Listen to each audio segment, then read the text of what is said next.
All right, we on once again. Alright, shalom. Shalom. Praise the Lord to you. Yahweh Ba'ashem, Yahweh Shai, Ba'ashem, Kakadash. About to the apostles of J.M.S. Rubel, shalom to the faithful man. Let's continue doing the work of the Lord. Alright, Lord willing, this is take two, you know. A lot of shit fucking up today, brothers' phones and shit, minds, brothers, all that. But you know, fucking who gives a fuck? Hey, Satan gonna do what he do. We gonna do what we do through the spirit. So it's tedious, but we're gonna do what we gotta do. So we start from the top. Let's just get it done. You know, can you read the site too again? Yeah, this is article, a couple paragraphs down in Britannica.com. It says, I believe you started at the dynasties of the Northern Kingdom, right? Yep. The dynasty of the Northern Kingdom was short-lived. Jeroboam was succeeded by his son Hadad, who reigned for 2 years before he was overthrown by Baasha, who decimated the house of Jeroboam, reigning for 24 years. Baasha, who did what was evil in the sight of the Lord, like all the northern kings, according to the interpretation of the Deuteronomists, had to concern himself not only with charismatic leaders who were traditionally powerful in the north, but also with the rising power of anti-monarchical prophets such as Jehu, who prophesied the end of the house of Baasha, chapter 16. Elah, Baasha's son, ruled only 2 years before he was assassinated while in a drunken state by Zimri, a chariot commander, who exterminated all of the members of the house of Baasha, reigning for the brief period of 7 days. Zimri was besieged in the citadel at Tisra by Omri, commander of the army.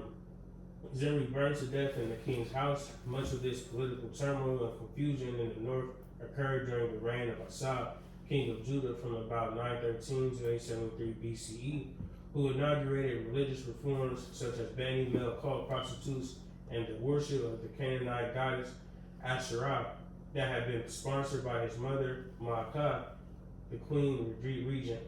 Mm-hmm. So like we said before, Jake just a lot of infightings and so on, backstabbing, assassinations, so on and so forth. Just Jake acting like heathen. Really reading this reminds me of how the Romans did. How they was assassinating each other. A lot of them Romans wasn't even related. You know what I'm saying? Even though they got the name Caesar. Same thing with this. A lot of these Northern Kingdom Jake wasn't related. Some of these was just captain of the army or something, commander of the army. Quick precinct. Go on. It's real quick. Mark 3 and 24 in the NLT. It says that kingdom divided by civil war will collapse. Just quick hitter, what I'm saying, pertaining to what we're reading. The inner turmoil, the civil wars, disputes, so on and so forth. If that's, taking place in the kingdom, it's going to collapse, which ultimately happened to both tribes, Yeah. You got it. Back in the article. Mm-hmm. Says the significance of Elijah with the dynasty of Army, 876 to 842 BC, the prophetic movement begins to assume a position of tremendous importance in Israel and Judah. Army reigned 876 to 869 BC, reestablished Israel's economic and military significance among the Syrian and Palestinian minor kingdoms. So much so that the years after his death, the Assyrians referred to the northern kingdom as the land of Omri.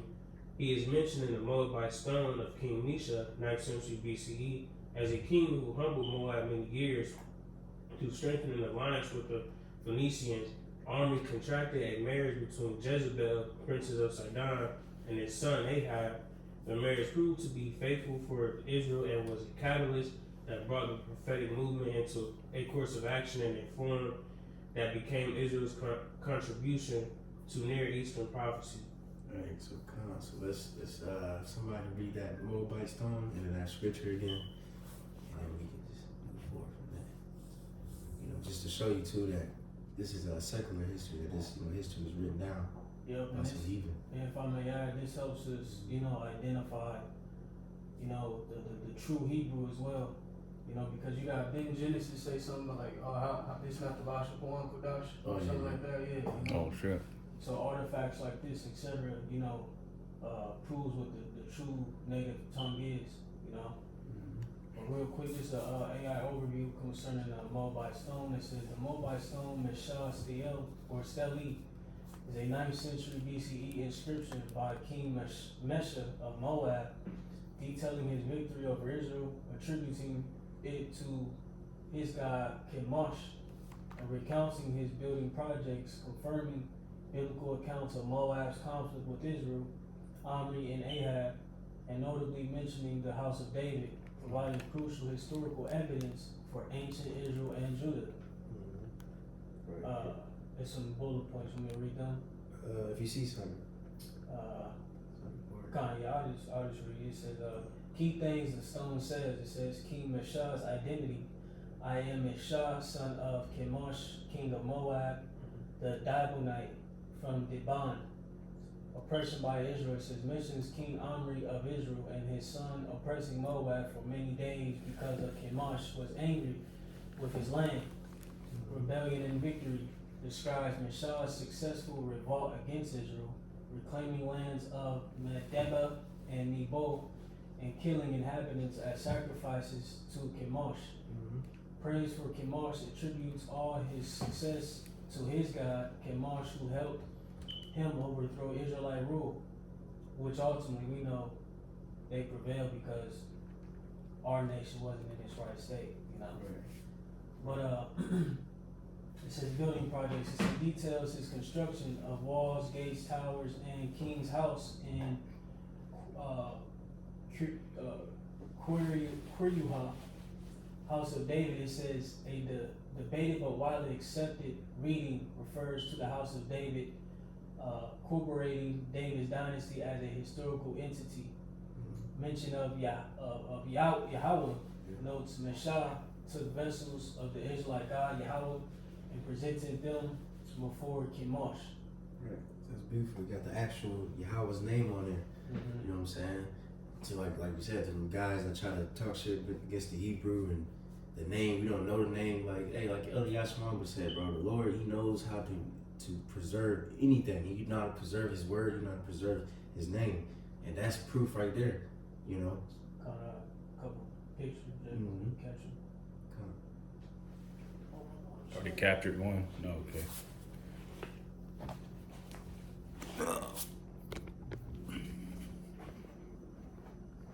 This is the ancient stone. Then so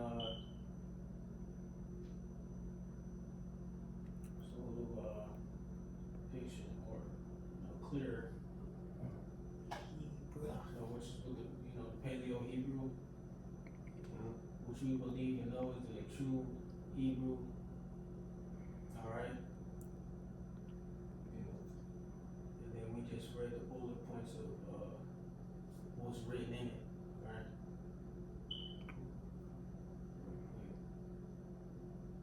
The first mention of the God of Israel, Yahweh, YHWH, the tetragram,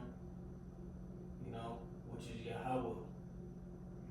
Alright, no E's, no U's, okay, in the Hebrew.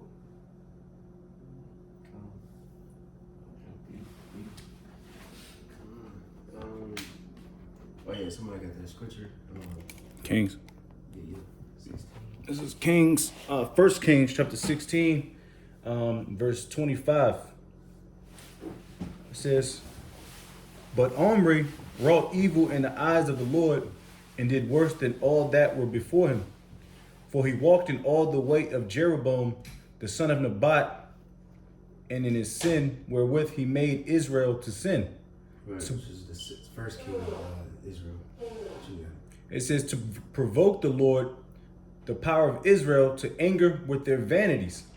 Now the rest of the acts of Omri, which he did, and his might that he showed, are they not written in the book of the Chronicles of the Kings of Israel? So Omri slept with his fathers, and he was buried in Samaria, and Ahab his son reigned in his stead. And in the 38th year of Asa, king of Judah, began Ahab the son of Omri to reign over Israel. And Ahab the son of Omri reigned over Israel in Samaria 22 years. And Ahab the son of Omri did evil in the sight of the Lord above all that were before him. And it came to pass as if it had been a light thing for him to walk in the sins of Jeroboam, the son of Nebat, that he took to wife Jezebel, the daughter of Ethbaal, king of the Zidonians, and went and served Baal and worshipped him. That was the end of that verse? Mm-hmm. All right, we stop there. All right, just to set up the scene, you know what I'm saying? Because they about to do some wickedness and put a lot of prophets to death. You know what I mean? Then they gonna get their judgment. But we can go back to the article. Back in the article, it says the reign of Omri's son Ahab coincided. Make sure I'm in the right place. Yeah. It says the reign of Omri's son Ahab coincided with the activities of the prophet Elijah, as recorded in 1 Kings chapter 16, verse 29 to chapter 22, verse 40. Ahab, under the influence of his queen Jezebel, allowed her to foster the worship of the fertility god Baal in Samaria, the capital that Omri had built, and in all Israel, even though he himself remained a worshiper of Yahweh. A temple was built for Baal in Samaria. Jericho was rebuilt, even though the ban against its existence still remained, by Hiel of Bethel, who sacrificed 2 of his own sons and placed them in the foundation of the gates of the walls of the city. During these apostate activities, the great prophet Elijah the Tishbite appeared, a man of erratic behavior, wearing a garment of hair with a leather belt around his waist, using uncouth language, and preferring. Real quick, can we get that Hebrews 11? You know what I'm talking about? Where at the end where it said they wear sheep clothing and goat skin and stuff like that. Just real quick, you know, just to show how the prophets were. You know, yeah, uncouth language. What Paul said, my speech is rude. You know. Mm-hmm. This is Hebrews 11.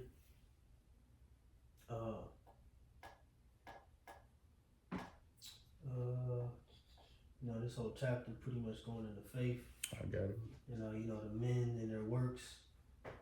Various men in the scripture, so on and so forth. But it goes to say in verse 36, it says, "And others have trial of cruel mockings and scourgings, yea, moreover of bonds and imprisonment.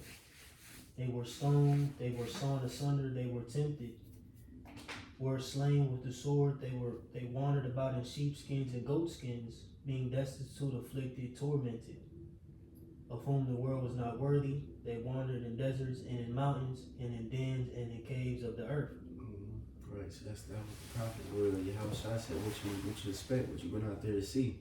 A man was roughly paraphrasing, a man in gay clothing. Mm-hmm. You got men like Elijah, John the Baptist, you see what I'm saying? Even us, a lot of us, some brothers got a little nicer garments, but it's not no fashion show. The main focus is the words of the Lord, you know what I'm saying? And Elijah was a perfect example of that. But you got more of that? Is that it? That's it. Okay, cool. 36 and 38. We can go back to that article, but we're gonna skip around a little bit. But you can continue. It says, and preferring the wilderness areas of the towns. So Elijah bore many of the outward signs of social rebels.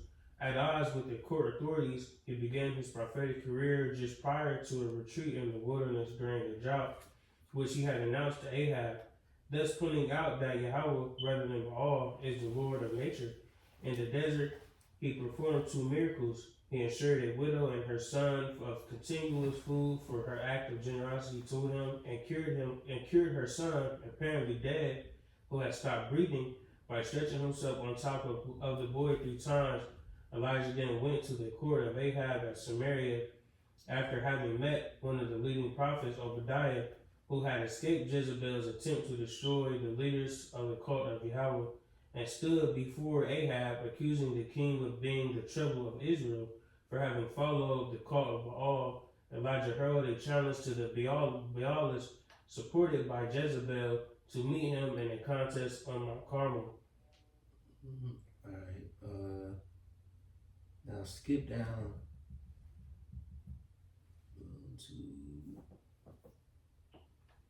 to the third. Skip down 3 paragraphs. Elijah told Ahab. Yeah, Because pretty much, just to summarize that, pretty much Elijah was mocking those prophets because the Lord didn't, their guys didn't perform the miracles. And then at the end of the day, they pretty much end up killing all them prophets. Yeah, would they set up altars? Yeah. And see whose altar would be lit. I think they wedded as well or something like that. Yeah. Yeah. What was like 400 prophets of Baal? Yeah. Come on. And then let me see. You got that spot? Mm-hmm. All right. Let's also, before we get that, let's get 1 Kings 19:1. As a matter of fact, yeah, continue on the article, then we just gonna read 1 Kings 19:1. Says Elijah told Ahab to complete the festivities while he went on to Mount Carmel to perform another rain-making ceremony. When the rains came in, a cloud burst. Ahab was riding in his chariot in the valley of Jezreel. Elijah, in fear of retaliation from Jezebel, fled to the southern wilderness at Mount Horeb, Sinai. After a storm, wind, and an earthquake, Yahweh spoke to Elijah through silence and then revealed that he should anoint Hazael to be king of Syria, Jehu to be king of Israel, and Elisha to be his successor as prophet. 1 Kings chapter 20 records a war between Ben-Hadad, king of Syria, and Ahab. Though Ahab was victorious, he did not kill Ben-Hadad, according to the provisions of the Hiram ban, and a prophet then informed Ahab that he will suffer for his inaction. Right, so now we can get that Kings, but yeah, so Ahab, he won the victory, and then we're gonna touch on that, and he pretty much showed mercy to the king, and the Lord told him not to, and you know what I'm saying, and then and he gonna get punished for that. So first, let's get that 1 Kings 19:1. It's 1 Kings chapter 19, verse 1. And Ahab told Jezebel all that Elijah had done, and withal how he had slain all the prophets with the sword. Then Jezebel sent a messenger unto and this story right here is the famous story when you read. That's why it's good to know the context. Like when you read, was that Romans 11, I believe, when it says, "Lord, they killed all the prophets," and so on. This is that story. Yeah. You know what I mean? Have reserved 7,000 men. Yep. Because Elijah thought he was the last prophet. You know what I'm saying? Mm-hmm. But he's like, I reserved 7,000 men. It's more of you out here, you know? Come. Yep. You got it. Verse 2. Then Jezebel sent a messenger unto Elijah, saying, So let the gods do to me, and more also, if I make not thy life as the life of one of them by tomorrow, about this time. And when he saw that, he arose and went for his life. He came to Beersheba, which belongeth to Judah, and left his servant there. But he himself went a day's journey into the wilderness, and came and sat down under a juniper tree, and he requested for himself that he might die, and said, It is enough now, O Lord, take away my life, for I am not better than my fathers. All right, come on, we stop there. Of course, I don't want to go into every story. That's going to take too long. So, like I said, this is when that story happened. He was praying to the Lord, like the brother quoted, observe 7,000 men that have not bowed the knee to Baal, and so Lord willing that he continued his ministry pretty much, but that was this little, what's it called? His low moment pretty much, because he just wanted to fucking die. And I fuck this, like damn, Yeah. But hey, the Lord in short, pretty much exhorted him, and he continued.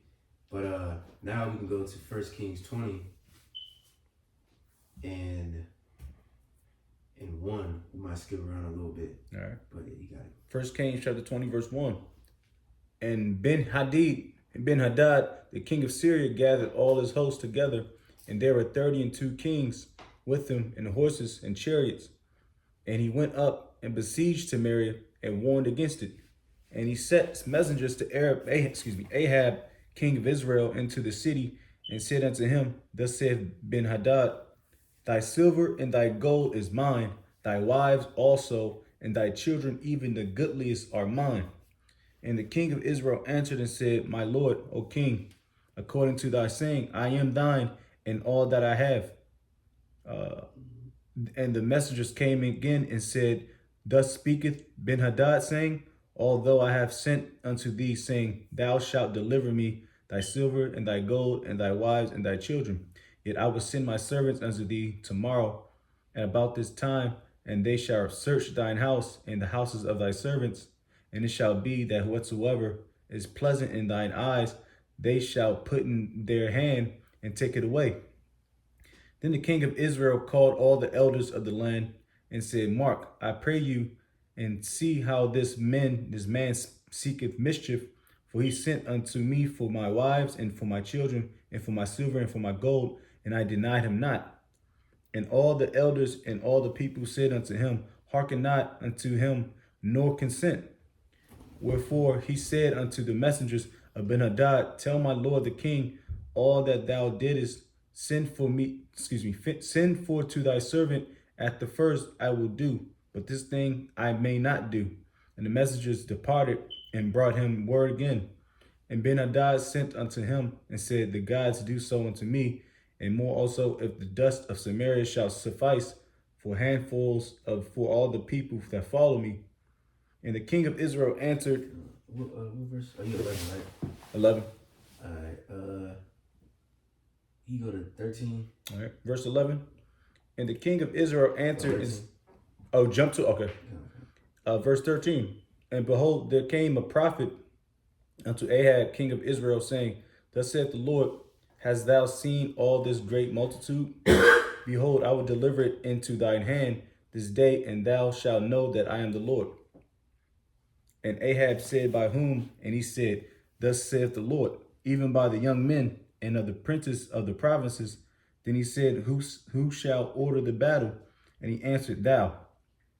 Then he numbered the young men of the princes of the provinces, and they were 232. And after them he numbered all the people, even all the children of Israel, being 7,000. Go to verse 19. Verse 19. So these young men of the princes of the provinces came out of the city, and the army which followed them, and they slew every one of his men. And the Syrians fled, and Israel pursued them, and Benhadad, the king of Syria, escaped on a horse with the horsemen. And the king of Israel went out and smote the horses and chariots and slew the Syrians with a great slaughter. And the prophet came to the king of Israel and said unto him, Go strengthen thyself and mark and see what thou doest, for at the return of the year the king of Syria will come up against thee. And servants of the king of Syria said unto him, Their gods are gods of the hills, therefore they were stronger than we, but let us fight against them in the plain, and surely we shall be stronger than they. Right. See, and then so like just like that storm we read earlier, and this is a different situation, but it just shows you, they talk like that, like my God, your God, you know what I mean, versus, you know what I'm saying? That was a big thing in the ancient world. Mm-hmm. But we could skip down just to get to the point. Let me see.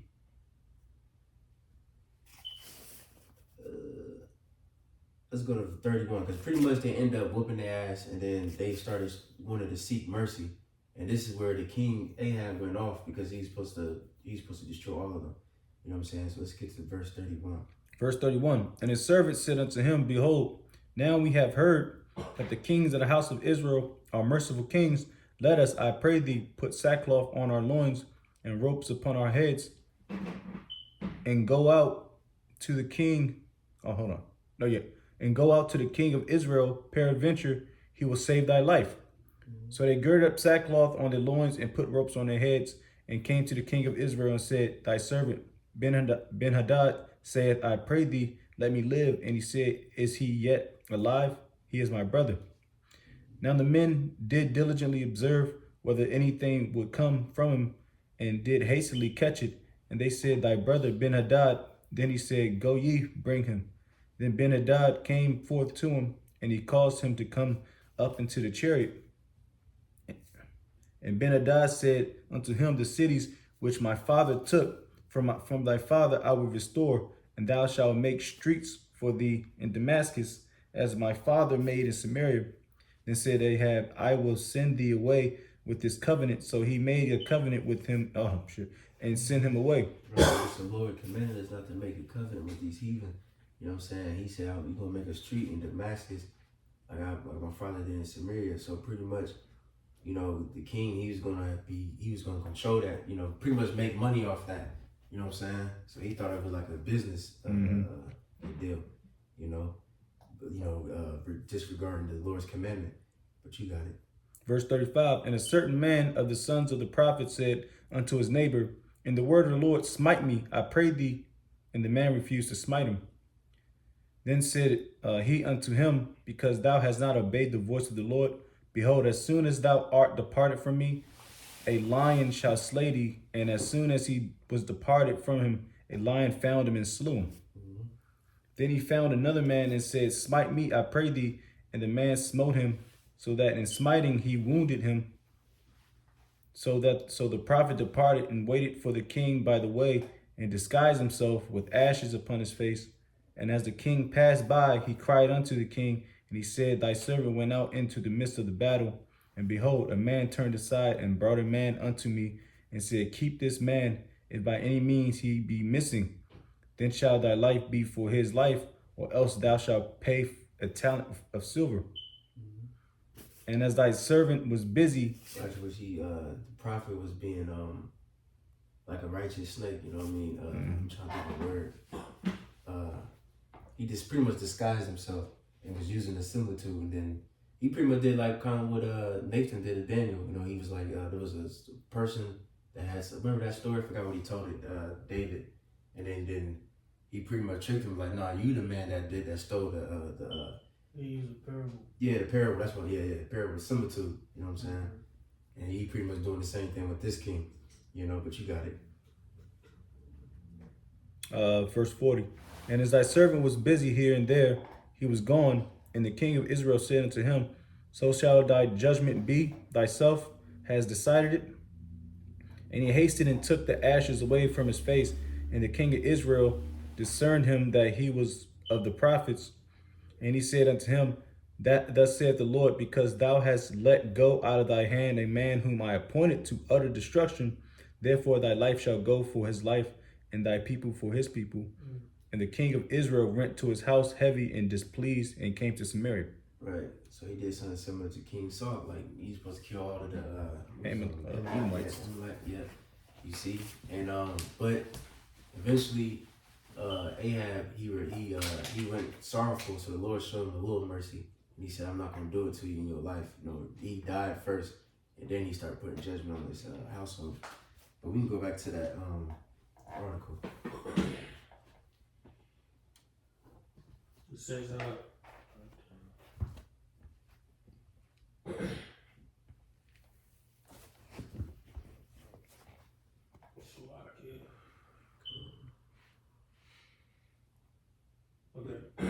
It says, upon Ahab's return to Samaria, Jezebel attempted to coerce the king into confiscating the vineyards of Naboth of Jezreel, which was a Canaanite center. Naboth asserted that as an Israelite, the land was not his own, but was a trust from Yahweh, and that he could not sell it. Taken to court on trumped up charges of blasphemy, Naboth was convicted and stoned to death. Ahab, following Jezebel's advice, then went to Naboth's vineyard and took possession of it. Upon hearing of Ahab's unjust act as king, Elijah proclaimed to him, in the place where dogs lick up the blood of Naboth, shall dogs lick your own blood. The prophet also announced, the dogs shall eat Jezebel within the bounds of Jezreel. In 1 Kings. Real quick. Let's get that real quick. Just the judgment. I believe it's. Hold up. I think it's. Let me see. It is 1 Kings. Hold up. Is it 19?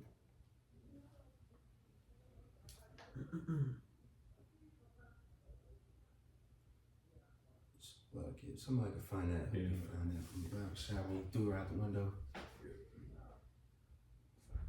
1 Kings 21 and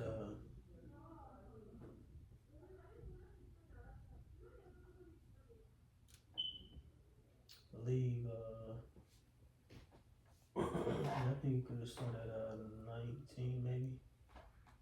Come on. It's 1 Kings chapter 21, verse 19. And thou shalt speak unto him, saying, Thus saith the Lord, Hast thou killed and also taken possession? And thou shalt speak unto him, saying, Thus saith the Lord, in the place where dogs licked the blood of Naboth, shall dogs lick the blood, thy blood, even thine. And Ahab said to Elijah, Hast thou found me, O mine enemy? And he answered, I have found thee, because thou hast sold thyself to work evil in the sight of the Lord.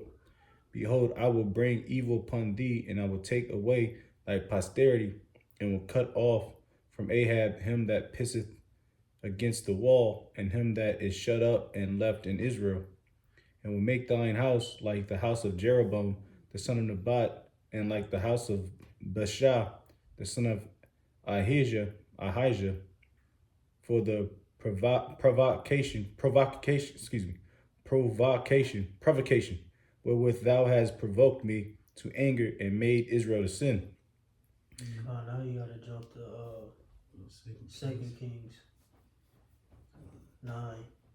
Yeah, let's skip around. Let's start at 1 and we'll skip down to like Cause she pretty much was abusing her power to get that land. So she like set them up to get executed so Ahab could take the land. Right. Or that vineyard, Right. Yeah. And he bear false witness. Yeah. Lied and they got him stoned. Come. And that's a spirit, I ain't gonna lie. I fucking I rewatched, this is a spirit too.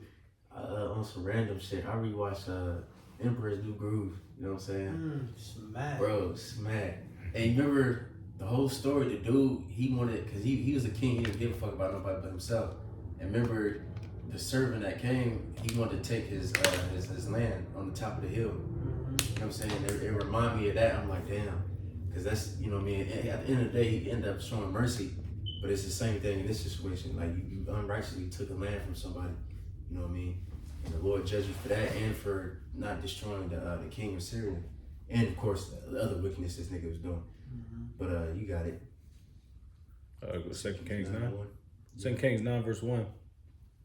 And Elisha the prophet called one of the children of the prophets and said unto him, Gird up thy loins and take this box of oil in thy hand and go to Ramoth Gilead.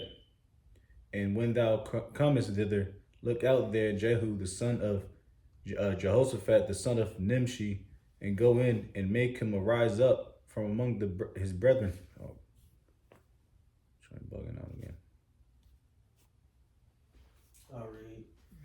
Oh, I'm back at it. You got it? Yeah. It's like a joint. All right, and go in and make him arise from among his brethren and carry him to an inner chamber. Then take the box of oil and pour it on his head and say, Thus saith the Lord, I have anointed thee king over Israel. Then open the door and flee and tarry not. So the young man, the prophet, went to Ramoth Gilead. And when he came, behold, the captains of the host were sitting, and he said, I have an errand to thee, O captain. And Jehu said unto which of all of us? And he said to thee, O captain. And he arose and went into the house, and he poured the oil on his head and said unto him, Thus saith the Lord, the power of Israel, I have anointed thee king over the people of the Lord, even over Israel. Right. And now, so you anointed him king. So now we can just skip down to verse 29 just to get to the point. Because then also too, well, who said tell him anointed? Was it Elisha? Elisha.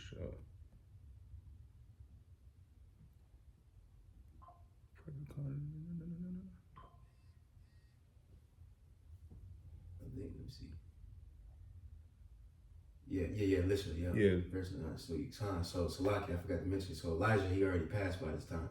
You know what I'm saying? So now it's Elisha. Or some pronounce it Elijah. You know what I'm saying? But you can go ahead to 29. Verse 29, in the 11th year of Joram, the son of Ahab, began Ahaziah to reign over Judah. And when Jehu was come to Jezebel heard of it, and she painted her face and tied her head and looked out at a window And as Jehu entered, and at the gate she said, had Zimri peace, who slew his master. And he lifted up his Right, face. real quick, this bitch wasn't even humble. She was talking shit, like, because he slew his man, because I believe he killed the previous king. You know what I'm saying? And she, you know what I mean, she didn't even humble. She was talking shit out the window. This is one of my favorite stories. Even though he went off in his end of his life, this had to be a great honor to avenge all the prophets of the Lord. You know what I mean? Because that's what the Lord told him. You're going to avenge the prophets. You know, and this was only the beginning, but you got it. Verse 32. And he lifted up his face to the window and he said, who is on my side? Who? And there looked out to him 2 or 3 eunuchs. And he said, throw her down. So they threw her down, and some of her blood was sprinkled on the wall and on the horses, and he trod under the foot. And when he was come in, he did eat and drink, and said, go see now this cursed woman, and bury her, for she is a king's daughter. They still show, man, you know. Yeah, come on. What verse you talking? I'm at 35 now. Okay, come on, you got it. Yep. Verse 35, and they went to bury her, but they found no more of her than the skull and the feet and the palms of her hands. Mm-hmm. Wherefore they came again and told him, and he said, this is the word of the Lord which he spake by his servant Elijah the Tishbite, saying, in the portion of Jezreel shall dogs eat the flesh of Jezebel, and the carcass of Jezebel shall be as dung upon the face of the field in the portion of Jezreel, so that they shall not say, this is Jezebel. Come on, see, so the word of the Lord came to pass. All right, so now we can continue in the article, because then he do more. You know what I'm saying? You got it. It says in 1 Kings chapter 22, another prophet, Micaiah, prophesied to Ahab and to King Jehoshaphat. Oh wait, hold on, let me see. We can skip that detail. So like I'm just trying to find what paragraph you in? You got a heading over it? Now it's the right before the next heading just says Kings, the second book. Alright, so I can give me a second. This damn article sucks, man. Keep reloading and shit. So like it, cause that's one of my favorite stories too. But we can skip that just for the time's sake. Hold up. Alright.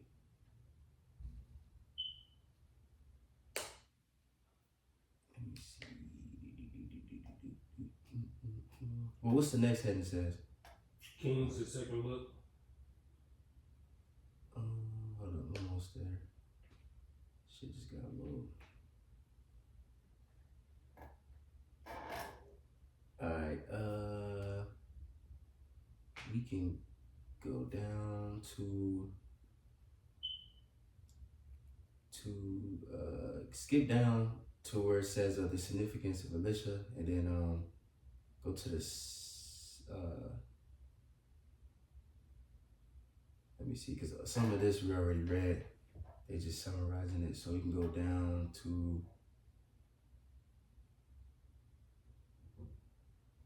go all the way down where it says in the north, Jehu was succeeded by his son. I think it's like the 4 or 5 verse chapters. In the north, Jehu was succeeded by his son Jehoahaz, reigned 815 to 801 BC, who in turn was followed by his son Joash or Jehoash. Right. It's like real quick. So it's like hopefully I'm making sense. So let me know if Jake, you know what I mean, because it's a lot of. I ain't trying to go through every story because it's gonna take too damn long. So let me know if Jake confused or whatever, and you slow down, whatever the case is. But you got it. For the viewers, Jake just got to read, you know. Yeah. And they got a chart too here that shows the kings and the chronicle order. Yes, sir. You got it. Right, and he was the only mixed, you know, he did some good, some bad, you know. Oh yeah. He said yeah. You got it. It says during the latter king's reign, the prophet Elisha died.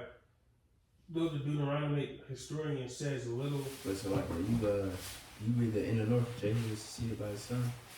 how do you restart? Yeah. It says in the north, Jehu was succeeded by his son Jehoahaz, reigned 815 to 801 BC, who in turn was followed by his son Joash or Jehoash. During the latter king's reign, the prophet Elisha died. Though the Deuteronomic historian says a little about Israel's next king, Jeroboam II. Right, and Jeroboam II, he was not related to the first king of Israel, Jeroboam. It's just the second because they got the same name. You know what I'm saying? But you got it.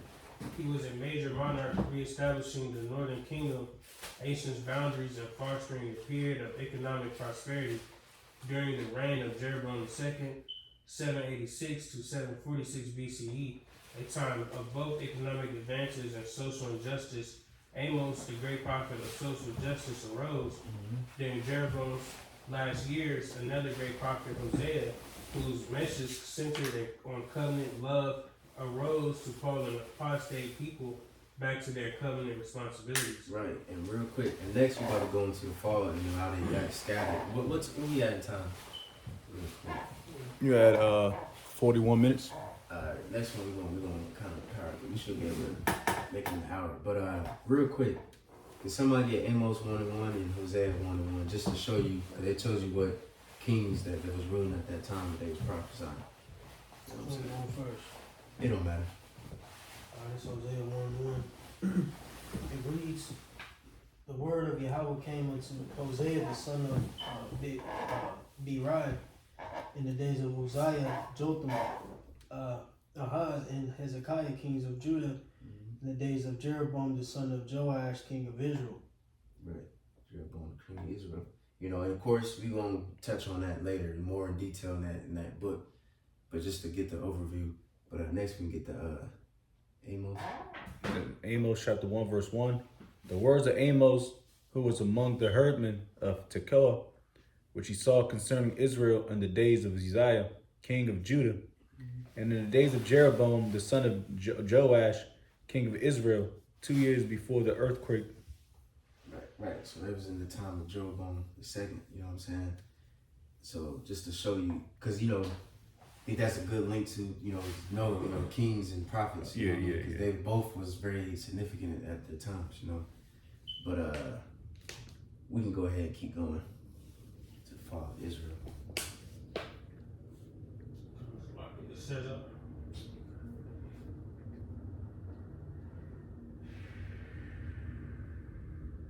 Yeah, is your shit restarting too? yeah. Yeah, that's why I can hate that down. It says the fall of Israel. After the death of Jeroboam II, however, Israel faced a period of continuous disaster, and no prophetic figure was able to arrest the steady internal decay. From 746 to 721, when Samaria finally fell to the Assyrians, there were 6 kings, the last being Hoshea, a conspirator who had assassinated the previous king. The Assyrian king Sargon II deported the leading citizens of Samaria to Persia and imported colonists from other lands to fill their places. Right, so this is very important history that Jay gotta know, right? So real quick, let's get 2 Kings 15. And I believe you can start, we're gonna skip around a little bit. Let me see. You can start at,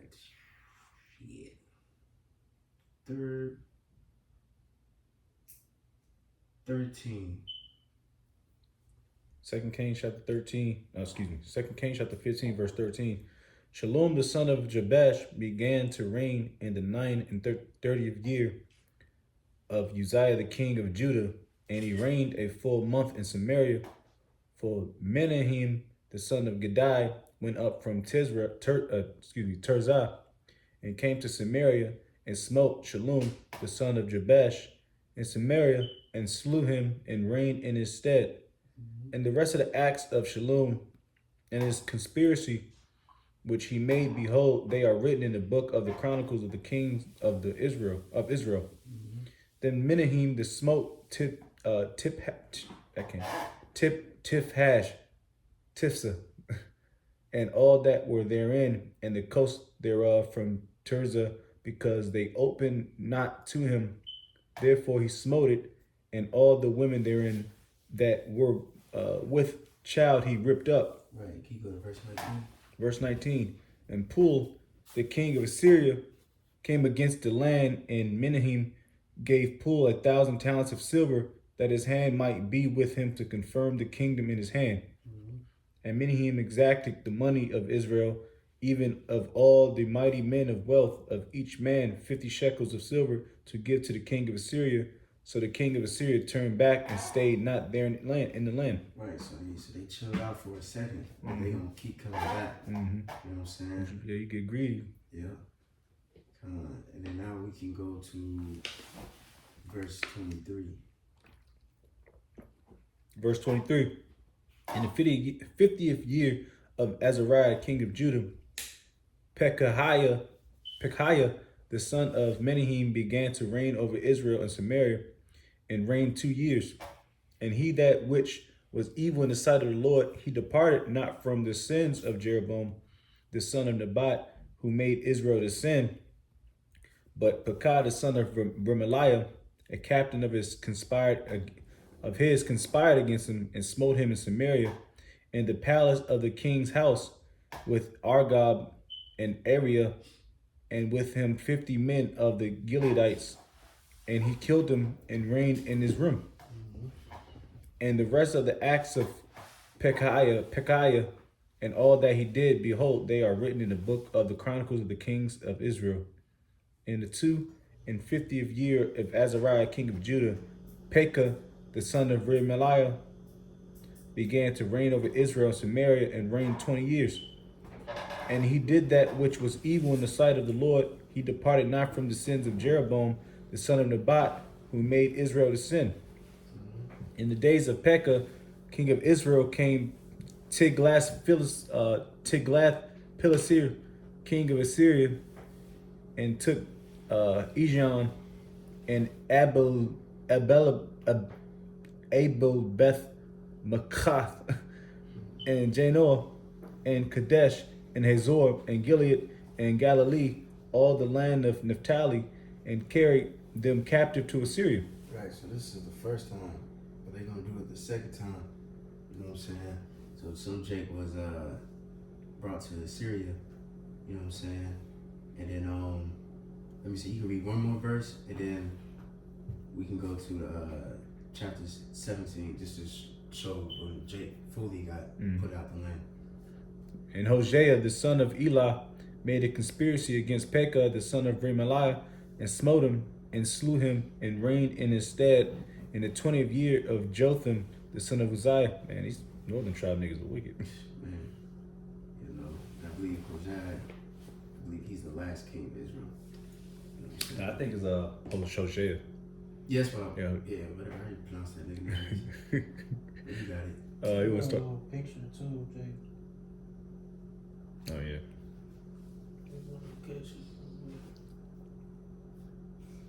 I pop it up my tablet. I was on the screen. I got the same picture too. No, it's a route. That's Oh, right. Okay. You can see. What's that? That's the first one, right? The purple? The purple is deportation by. Tiglath-Pileser III. Deportation by Shalmaneser V and Sargon II. Deportation by Sargon II. So the purple is Tiglath. The red is Shalmaneser V and Sargon II. And the yellow is Sargon II. Yeah. And then you got the one with they brought it back to the Samaria, them heathens. Should be one. Like this one. Oh, not this one. I have one. I think I just post one. Then Yeah, I think you did. I think on Telegram, maybe. I'm saying, Jay got fucked up, man. And then, of course, you know, Ezra's. Then Jake eventually left that land and went to America, you know. that? It's a lot. That's all good. So we can Let me see. Yeah, this. go off. Let's get Another good one. Yeah. Which we gonna touch on in a second in chapter 17. Cause you know what I'm saying? Jay got put out the land and he even got put in. You know what I'm Yeah. saying? This is where you tap into John 4 to get the understanding. Yeah. John the 4th chapter. Come on. The lady at the well. Yeah.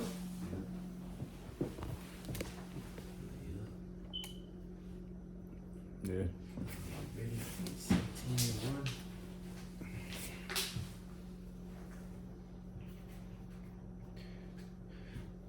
Second Kings 17 at the top. In the 12th year of Ahaz, king of Judah, began Hoshea, the son of Elah, to reign in Samaria over Israel 9 years. And he did that which was evil in the sight of the Lord, but not as the kings of Israel that were before him. Against him came up Shalmaneser, king of Assyria, and Hoshea became his servant and gave him presents. And the king of Assyria found conspiracy in Hoshea, for he had sent messengers so He's like a pretty much a tributary state, you know what I'm saying, to the Assyrians. What you got? sent messengers so king of Egypt and brought no present to the king of Assyria, and he had done year by year. Therefore the king of Assyria shut him up and bound him in prison. Then the king of Assyria came up throughout all the land and went up to Samaria and besieged in 3 years. In the 9th year of Hoshea, the king of Assyria took Samaria and carried Israel away into Assyria and placed them in Halah and in Habor by the river of Gozan and in the cities of the Medes. For so it was that the children of Israel had sinned against the Lord, their power, which had brought them up out of the land of Egypt, from under the hand of Pharaoh, king of Egypt, and had feared other gods. Right, so we put him out and put heathen in, you know, so that's the beginning of, you know, Jake being exiled from Israel, you know, because obviously we're not in our land right now, you know what I'm saying? Then they got it's a spirit, see lost tribes. I don't know if you want to read that. Yeah, I can read it. Real quick, I'm gonna just read the whole overview. It says the deportation of the northern tribes refers to mass exiles of the Israelite people from the kingdom of Israel, the north, by Assyrian Empire beginning in stages. In the mid-18th century BCE, around 732 BCE under Tiglath-Pileser III. It says, and culminating in 721 BCE with Sargon's second conquest of Samaria, scattering them across the empire, leading to the biblical concept of the lost 10 tribes, as they were replaced by foreigner settlers, creating the Samaritans. Assyrian some bullet points, key events. It says Assyrian conquest, the weak northern kingdom of Israel faced constant internal strife and Assyrian pressure. Stage 1, Tiglath-Pileser the third, early deportations targeted the northmost areas, Galilee, Gilead, Naphtali, removing population to Assyria. Stage 2, Sargon II, the final conquest of Samaria, 721 BCE, led to the deportation of a large segment of the remaining population to Mesopotamia and Media. Right. I believe you got like prophets like what was his name? Tobit, Tobias. What was they? They was Mhm. was it? Where Yeah. they at? I think Tobit was they were in the Assyrian captivity. Come on. It's funny how they use the word deportation on the northern tribes. Oh yeah, go on. Yeah. Come on. Let me see. Oh yeah, you about to get it. Yep, this is Tobit 1. At the top it says the book of the words of Tobit, son of Tobiel, the son of Aniel, the son of Aduel, the son of Gebiel, the seed of Asiel of the tribe of Naphtali, who in the time of Enemeser, king of Assyria, was led captive out of Thisbe, which I believe that's speaking of Salmaneser, if I'm not mistaken, which is at the right hand of the city, which is called properly Naphtali, and Galilee above Asher. You know, Right. And see, this shows you this. That's why, like the apostle said, you got to know the history, know the mystery, because you read these different stories, like we just read Tobit. He was in exile. He was in the land that wasn't his. You know, all the different prophets went through that. You know what I'm saying? And then we're in the same situation. We're in the land that's not ours, and we're like Gentiles. We living like heathen. You know what I mean? Pretty much. Show tribute. Right, yeah, tribute, and you know what I'm saying? It's the same situation. Hey, James 1:1, so the Israelites scattered abroad, you know? And it's going to show you he was a remnant, you know what I'm saying? That's beautiful. Like you said earlier, the Lord knows how to preserve his name, his word, you know what I'm saying, and his men. But I'm gonna keep reading just a little more. Tobit, real quick if I may. It says Tobit have walked all the days of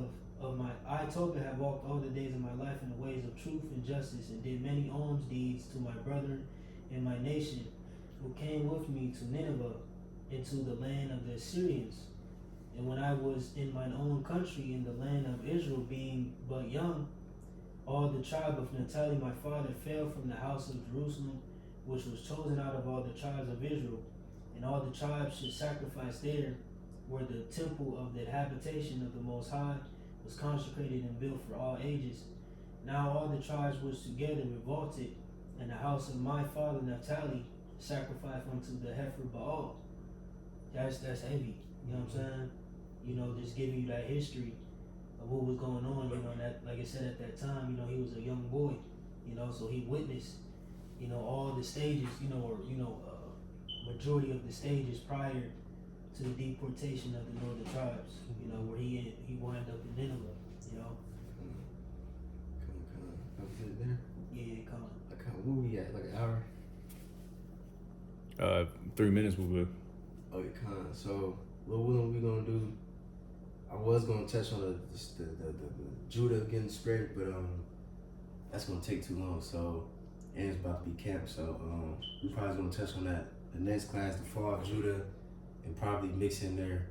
Let me see how I'm gonna do it. Maybe mix in there the book of Isaiah and Jeremiah, maybe something like that. It might not go in order, because I'm thinking, I don't know. I'm gonna see how I'm gonna do it, Lord willing, through the Spirit. But yeah, we're gonna touch on that next week. You know what I'm saying? Because for the sake of the time. But Lord willing, anybody got anything else? We'll close out. Come. So Lord willing, hopefully that was edifying. We give all praises and glory to Yahweh, Ba'ashem, Yahushai, Ba'ashem, Kakodash. Apostle G. Let's to the faithful men to continue doing the work of the Lord. So that we're gonna say shalom. Shalom.